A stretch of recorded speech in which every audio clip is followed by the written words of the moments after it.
You're back quickly. Too cold. Why do we even pretend it's a good idea to come up here? They barely have fire mastered, let alone bricks or pipes or anything useful. Boy, you will be grateful that there is at least timber for shelter. A military man must be used to sleeping under canvas on the good days and in the open on the bad. By choice, have the men construct you a shelter. If you're making them carry the materials for a fort, then they can bear an extra wagon of beams. And what do you think the men would think of a general that orders them to sleep in the cold but will not do it himself? That he's clever? And what do you think Orneni thinks of you now? That she must improve to meet my standards. If you're so concerned, you can go on in there and see to her yourself. Constans, the point of getting married, the point of sleeping with your wife, is to prove that you are your own man.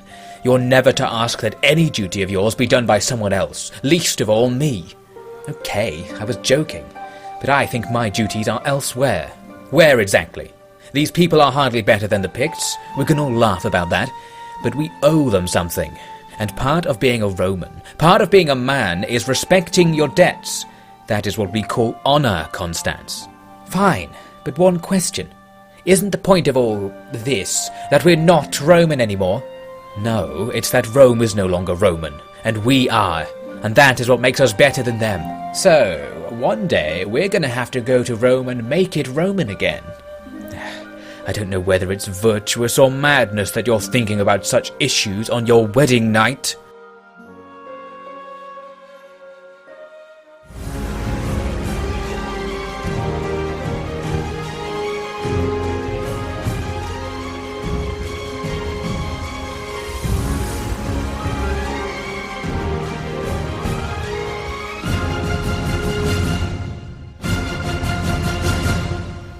Hello and welcome back to Fields of Mars. Last time Constantinus moved north, hoping to take out a Picts army in a battle initiated by the Caledonian separatists. The problem was the enemy managed to outclass us both at range and in the melee. As a result, his army was all but destroyed.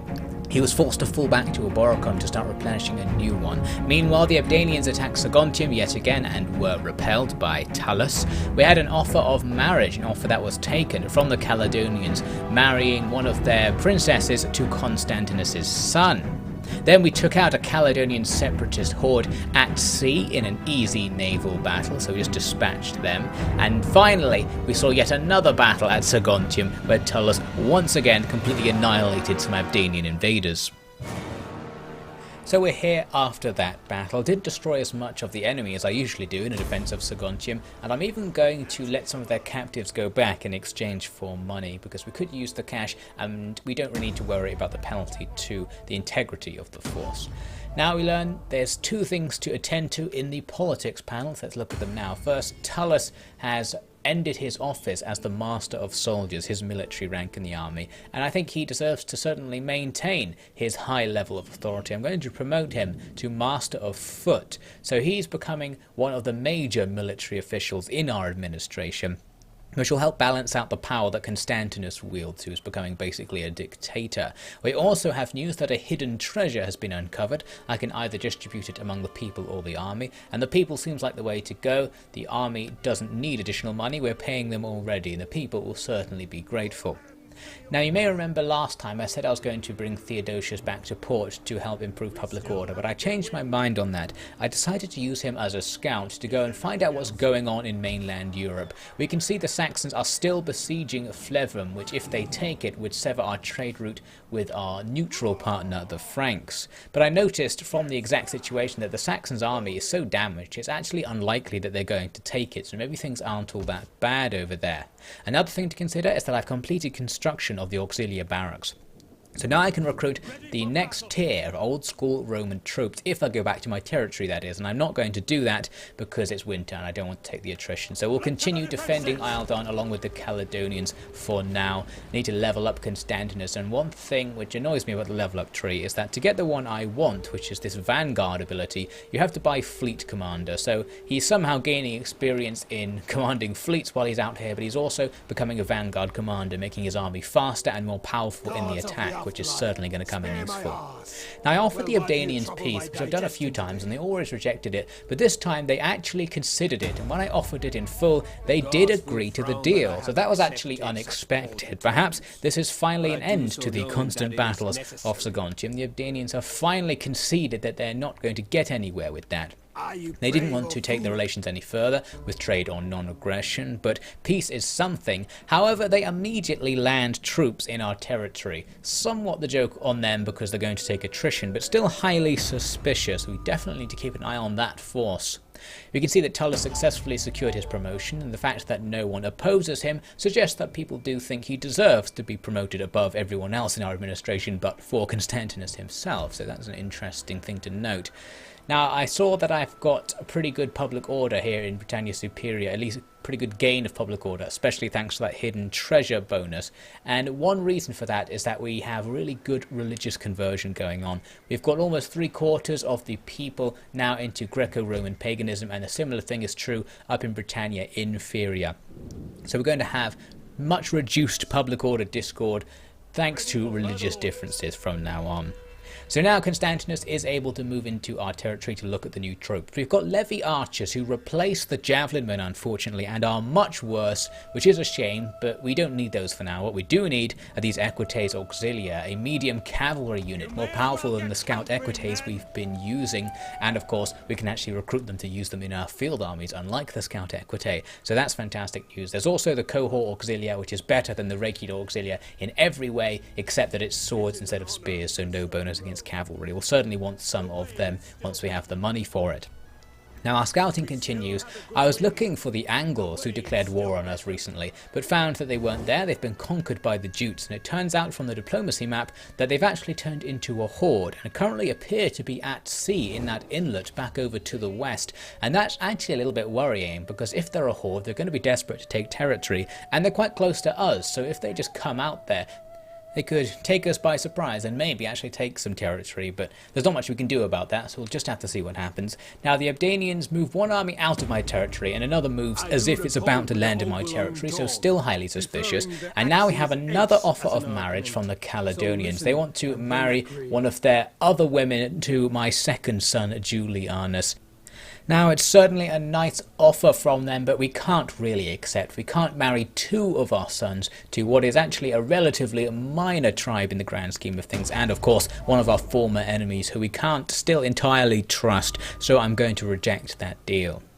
In the next turn we get an Imperium level up, always handy, and we learn of the arrival of a turncoat. Now it doesn't tell us where he's from, it just says he's from an enemy, but his name seems to be giving something away. Strabo, a distinctly Roman name, so perhaps this guy can provide us with some intel from our greatest enemy. He's obsessed with childish stories. He's been fed delusions his whole life, and now he treats the lives of his people like props in some exotic play.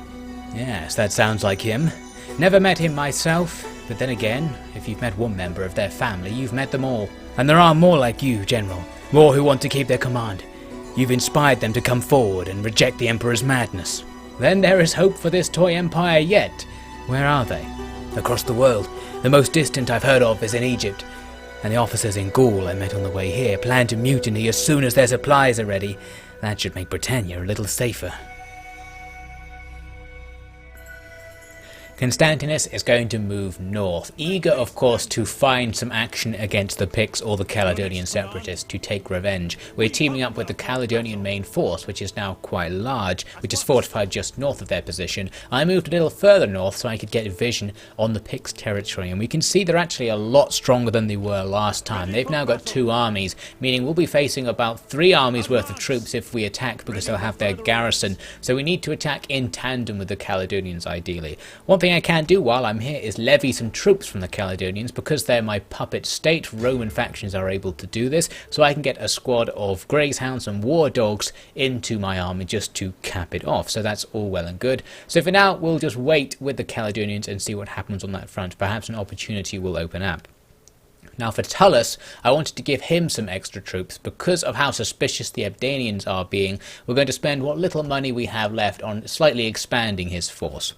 Now in the next turn we see the Caledonian army is now dead and off to the west, and the Caledonian separatists have become visible and their army is damaged as well. So what I guess happened is the Caledonians went to fight the separatists and lost, so that's going to slightly sour my plan because I was hoping they would go for the Picts. But what I can still do is go and just be in their territory, because that might tempt them to come away from their settlement where they lose quite a lot of their numerical advantage without having the garrison. So what I'm going to do is just set up a camp. I'm going to make sure I'm in a position that isn't in one turn's movement range of the separatists, so we can't have a repeat of what happened last time. And now I'll just fortify the position so that if the Picts attack, we'll be able to use those fortifications to amplify our power and hopefully overcome their numerical advantage. Meanwhile, Tullus is still keeping his eyes on the Ebdanians, who now have 2 armies in our territory, highly suspicious, and the one in Britannia Superior is quite worrying since it's so out of the way. We can't catch it in one turn. There's 2 messages there confirming they're certainly trespassing against us and asking us to make sure we treat them suspiciously, which is definitely what we're going to be doing. So for Tullus, I'm going to recruit a couple more units into his army. You can see I'm pretty much out of turnly upkeep room to maneuver. So once I've added these units in, we'll probably not be able to expand our military anymore. Now Theodosius is going to head into this inlet to find the Angles, and we do find them. We also find Gaul, another Roman separatist faction which is set up over here, so that's very interesting to know about. So the Angles are damaged and currently sitting on the coast there. Overall, it looks like they're unlikely to be coming our way, so that was just what I wanted to confirm. And while I was here, I thought we might as well try and get good relations with Gaul, since we're going to be sharing a cause. Unfortunately, they wouldn't have any of it, not even a non-aggression pact, which seems awfully rude. They're also at war with the Angles, so it's possible the fact the Angles are damaged is thanks to those Gauls, and the Angles are defeated in the next turn, apparently, either by them or the Saxons, so that's that threat out of the way. I get a mission from our Senate to go and defeat the leader of the Caledonian separatists, so that's now on top of my mission to go and kill one of the Ebdanians' armies. Not really convenient for me to do it right now, but I might be able to achieve this. Constantinus gains a reputation for being harsh, giving me a public order penalty, and I guess you can see why, because one harsh thing he's going to be doing right now is forcing his men to encamp over winter in the Picts territory, still waiting to see if the enemy will come out and challenge us to battle. Now, I was confused by the message about a food shortage. I thought we were fine for food in Britannia Superior, but now we can see why. The Ebdanian army has started raiding our territory. We're not at war, but this is basically an act of war they're doing against us, so we are certainly now going to have to attack them. Because it's winter, I didn't want to move Tullus this turn, so I thought what I'd do is throw just one more unit into his army. We've got just enough spare income to have the upkeep of perhaps 1 or 2 extra units, and an extra cavalry unit will always be nice for versatility. So next turn we're going to start moving against those Ebdanians if they haven't declared war on us yet. Now the Picts just bypass Constantinus and raid the Caledonian territory yet again and return home, taking attrition all the way, so weakening their armies, but not enough that we can just go and take them out. Constantinus has a new son, so one day that might bear some very useful fruit. We have various terms expiring there for all the minor officers and governors, and we also notice the Caledonians have done a strange move. They've taken their army over to the Ebdanian territory, and now they're just sitting there in a fortified position. So I'm not sure what they're trying to do. It seems they've switched focus away from the separatists for now. The Picts armies have got into a position where they're back all in reinforcement range of each other, and they didn't look all that damaged after the attrition, so I didn't want to chance it by just attacking them. And I also still have attrition up here because it's spring and we're so far north on the map you don't avoid attrition even in spring. But we are going to take a tiny bit of that attrition to just escape from the situation and go fortify ourselves next to Eildon to continue defending the Caledonian territory while their main force is away, and just waiting for the situation to change. We need an opportunity to destroy the Picts to arrive. Now for Tullus, it's time to move. We're going to head south towards Britannia Superior. We can't reach the Ebdanian forces right now, but next turn we'll be in movement range if they haven't moved. And fortunately the Ebdanians have stopped raiding, which is kind of them, but we're not going to forgive them for the raiding they've already done. Now, as we move on, the Ebdanians declare war on the Caledonians, who, as my puppet stated, are going to ask me to join the war, so I decide I will join this conflict. But the problem with that decision is it means these armies down here can immediately start attacking targets, and Corinium is immediately assaulted by the Ebdanians before Tullus can arrive. They're bringing in onager, which is definitely going to help them in a siege assault, and they've got the numerical advantage in terms of infantry, and perhaps even a cavalry and ranged advantage among their units, but still not an unwinnable fight. In honour of the obligations I had to the people of Caledonia, I agreed to delay my offensive north to aid in the restoration of their defences. Severely outnumbered by the Picts, such measures were prudent even if I had not wished to act out of friendship. But news from the south was dire. Gratianus Tullus, so recently appointed imperial master of foot by an inexplicably seduced senate, had let several raiding parties slip by him. And to call them raiding parties is generous to him. They were self-sufficient armies in their own right. If he had not been so busy writing long tracts on the virtue of rejoining the Empire, it is likely he would have taken note much sooner. But I took heart that he had just recently been assigned companies of my new cohort, for whom barbarians were like brittle grass. There's action right away as the battle starts because the enemy have onagers, and I've deployed some scout equites near the edge of the town to try and take them out because of the damage they can do to us in our defensive positions.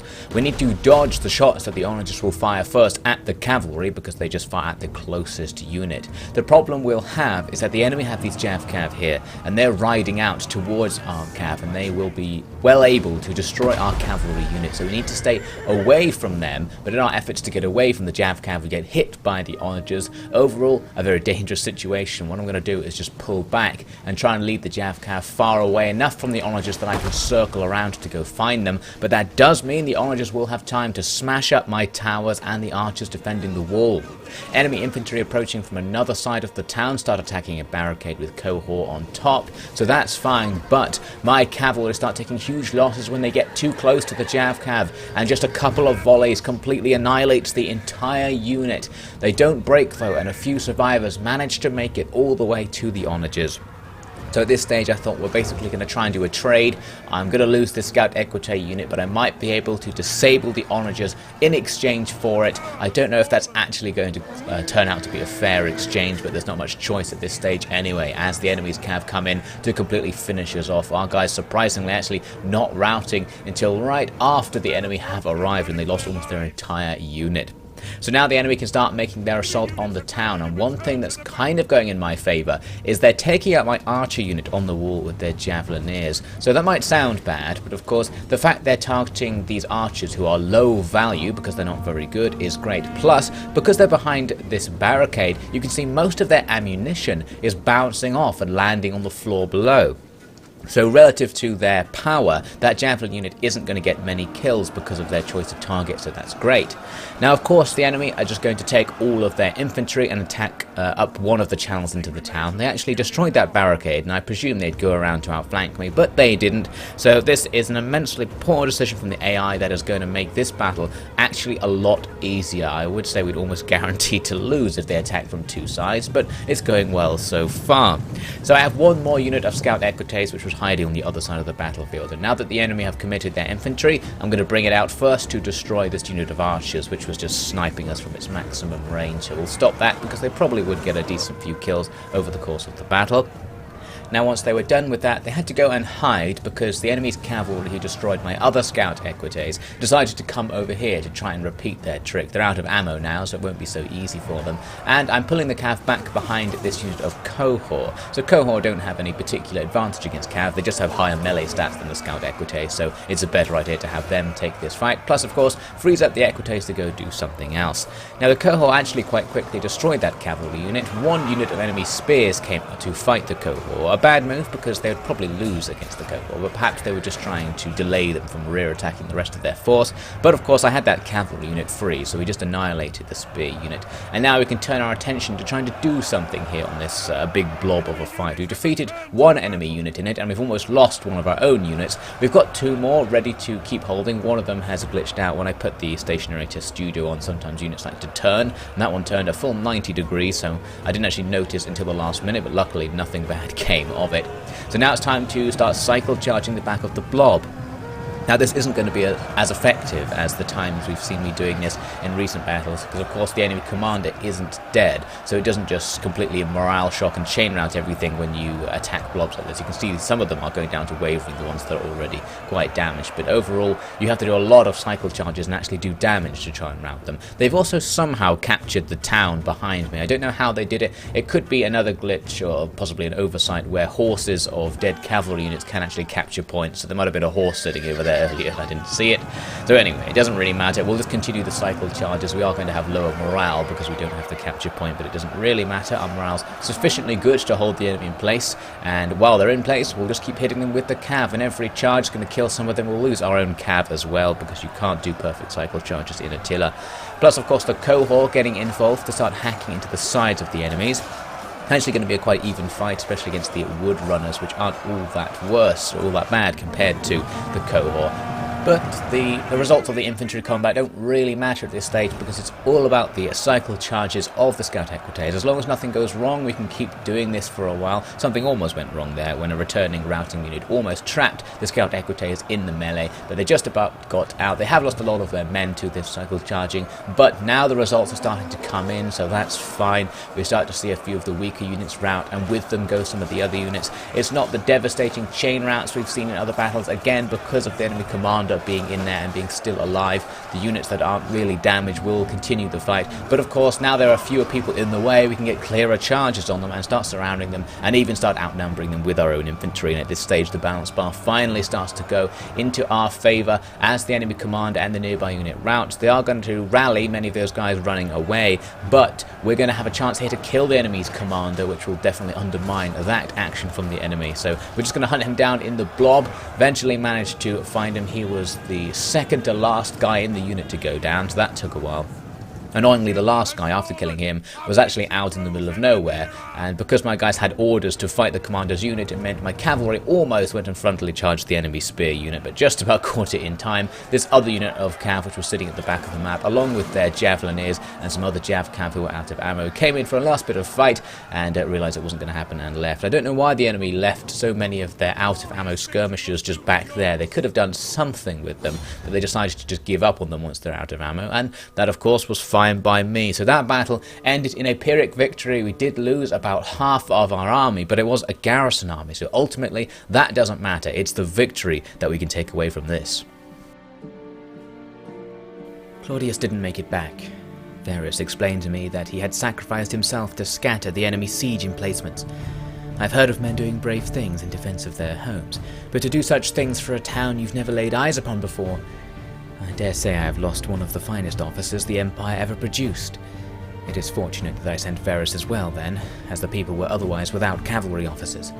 He was able to, at some cost, rout the attackers before the garrison was lost entirely. Again, he has proven that the speed and power of the horseback soldier is impossible to resist for ill-equipped warbands. With the skill of men like him, the Celts could be pacified entirely. But then there is Rome.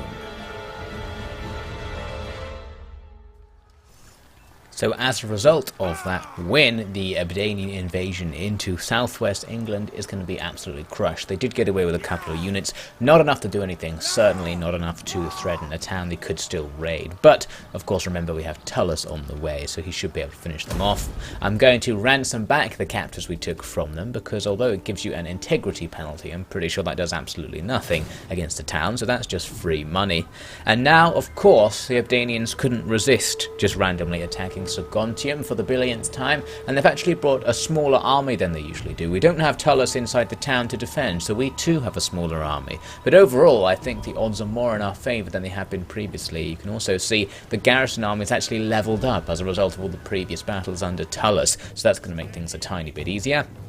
So I'm not going to spend very long on this battle at all. You can pretty much guess what happened, but just to describe the exact details of it. First, they attacked with cavalry with no support. They were easily defeated after they wasted their ammo on a testudo and then attacked it.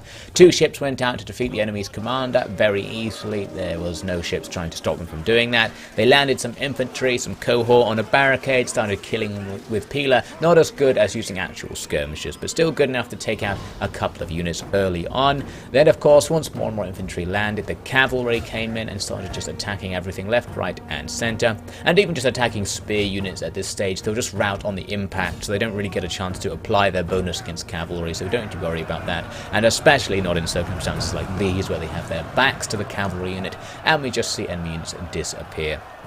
So the balance bar still somehow even, despite us actually taking out all of the enemy's infantry pretty much right away, and that was because they still had naval forces and a couple of units here and there that were yet to land. So here I'm taking out some random unit of Grazehounds which doesn't actually get their hounds because it's a naval invasion.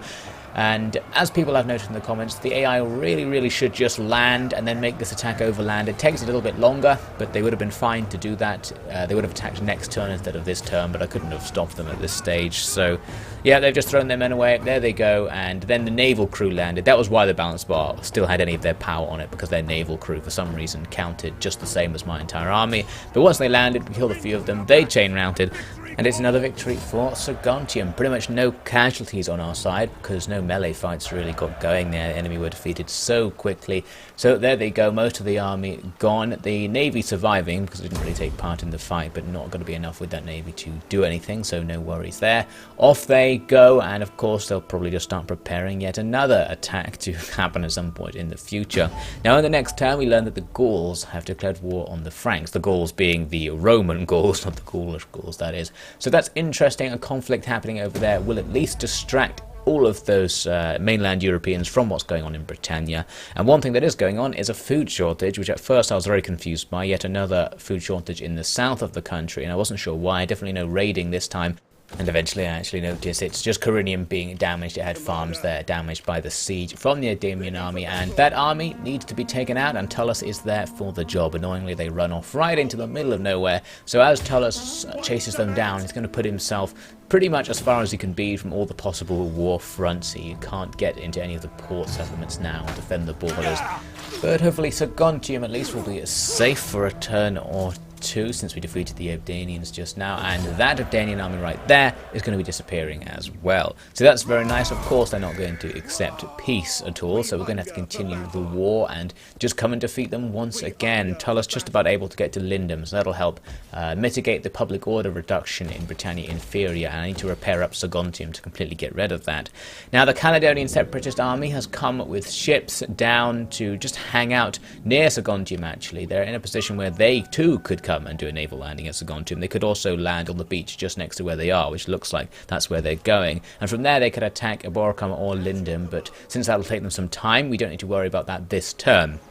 What I'm going to do is just pretend they're not there, assume they're not going to do anything until they actually do, because there's no guarantees with the AI, and continue Constantinus' mission north to try and do some damage to the Picts. But they're still very thoroughly entrenched. They've got their two armies sitting on their capital, which will have another army of garrison, so we still don't really want to attack. We'll just have to hold on.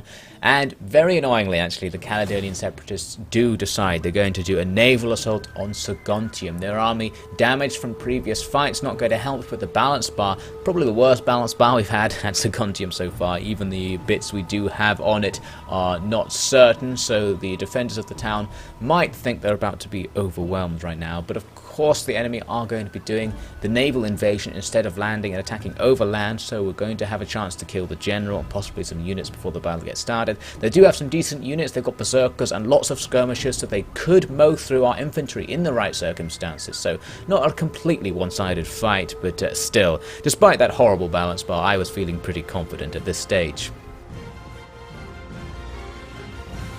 In Gaul, Illyria, Macedonia and Egypt, the Roman Empire had lost control of its commanders, just like in Britannia. While none of these other rebels held as much territory as Constantinus, their presence in strategic locations kept the eyes of the loyalists trained on them. Thus Britannia was able to continue going unpunished, which in turn broadcast an increasingly loud message about the potential for rebellion against the empire. Centuries of building discontent among the people combined with the unpopularity of the Emperor Honorius among the nobility to make uprisings a certainty. In aggregate, each commander's attempts to save the empire by their own initiative were tearing the entire empire apart.